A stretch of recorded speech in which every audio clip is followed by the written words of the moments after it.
Besides experimenting with different styles and genres, NetEase Games also creates truly unique and innovative games. Next up is Once Human, a new survival game that I've been very excited about. Yeah, I've been following this game for a while now. It's the art style and gameplay that really caught my interest.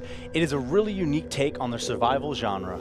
Indeed it is! Once Human is set against an eerie post-apocalyptic backdrop. It's got elements of realism, but it's also quite otherworldly at the same time. I guess you could say it's a tough game to put in a box. So let's hear it from the developers, shall we?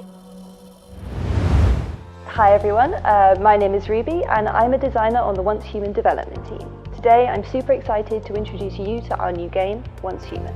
So for those of you who maybe aren't familiar, Once Human is a new weird sandbox survival game that gives players the freedom to explore and experience the game in whichever way they like. Once Human invites players to explore a strange and fascinating new world, one that combines combat, crafting and survival gameplay mechanics with a cosmic horror aesthetic.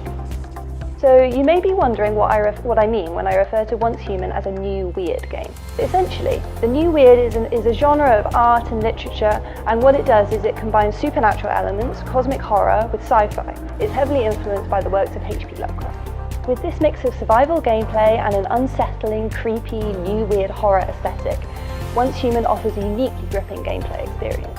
Players have the freedom to carve their own path through this world, but they'll also have to constantly be on the lookout against any number of reality-warping, mind-bending threats that they may face along the way. Once Human integrates 5 core gameplay systems to offer players a really high level of freedom.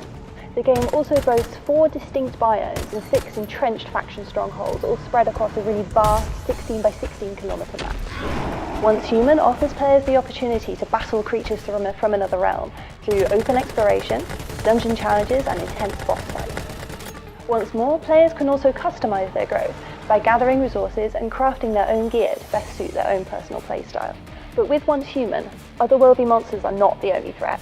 Players can also attack one another and loot their resources, so the game has the potential to descend into all-out server-wide warfare at almost any time. Once Human also has a team play feature that lets players construct a hive together with their friends, set up a territory, fight for control over rare resource points, and even take part in 20v20 PvP battles.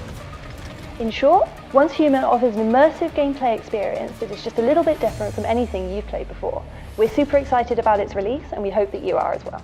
So, if you like the sound of what you've heard, please add us to your Steam wishlist and join our official social media accounts to become part of our community and stay updated on all of our latest development progress. Thank you guys.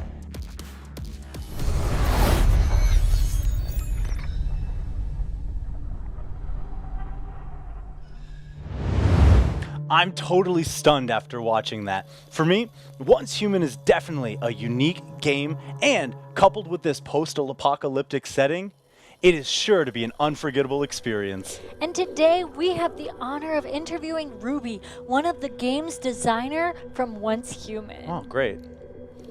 Hello, Ruby. So first off, can I just ask you, what are the biggest differences between Once Human and other survival games in terms of gameplay? So I would say there are a few differences between Once Human and other games in the survival genre.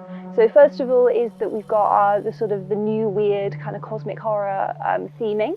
That would be step one, and I would say that would be one thing that kind of gives the game a different vibe to other games in the survival genre, maybe. And then the second thing is that what the dev team has always really tried to emphasize is we've tried to create a game that gives players kind of as much freedom to play in the way that they would choose. So what you can do is maybe you just want to engage with the kind of the PvE aspects of the game. So you just want to go out and explore and you want to kind of play by yourself. That's one way. Or you could join together with your friends and create a territory and kind of pool your resources. That would also be a kind of viable way to play. Or the third thing would be you really like the PvP aspects and you want to kind of go and like loot other players' territories and kind of steal their resources. Sort of any of those kind of play styles would be a kind of valid and effective way to kind of engage with Once Human, and that's something that we tried to kind of work on from the beginning. And then the third thing would be it genuinely takes place on a really, really massive map, and what you can do is you can kind of You can build your structures, you can create your territories really anywhere on this map. So that kind of creates a lot of potential for creativity, I guess, and for the players to kind of leave their own mark on the world as they play. And secondly, could you go into more detail about this new weird genre? Yeah, so when we use the term new weird, what we mean is it's a genre that I suppose the founding father would be H.P. Lovecraft, or sort of more recently, I suppose it's kind of spread into like films, TV shows, and also games. But something like the SCP Foundation online would be a kind of a representative example. And what it is a kind of a fusion of like horror, but also mystery, science fiction, even things like urban legends. So it's not really about blood and gore so much as it's about kind of creating a sense of like cosmic horror, or kind of a sense of the unknown, and these kind of things. So what it is that what you as a player, what you do is you have to you explore the kind of post-apocalyptic world of Once Human, and what you do is you go out and you have to kind of face these unknowns, and you have to kind of uncover the kind of deeper mysteries of the world. But what you have to do is you have to do that without dying, obviously, but kind of beyond that, what you have to do is you have to kind of retain your own sanity and not kind of be driven into madness by the kind of cosmic horror things that are kind of out there and waiting. That's the kind of setup. Yeah. Lastly, can you tell us about the game's launch date?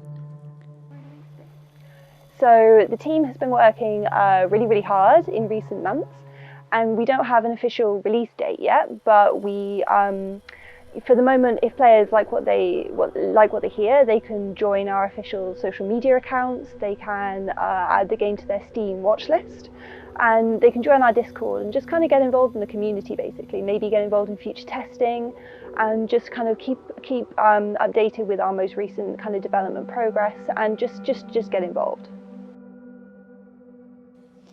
Thank you so much, Ruby. Don't forget to add Once Human to your Steam wish list.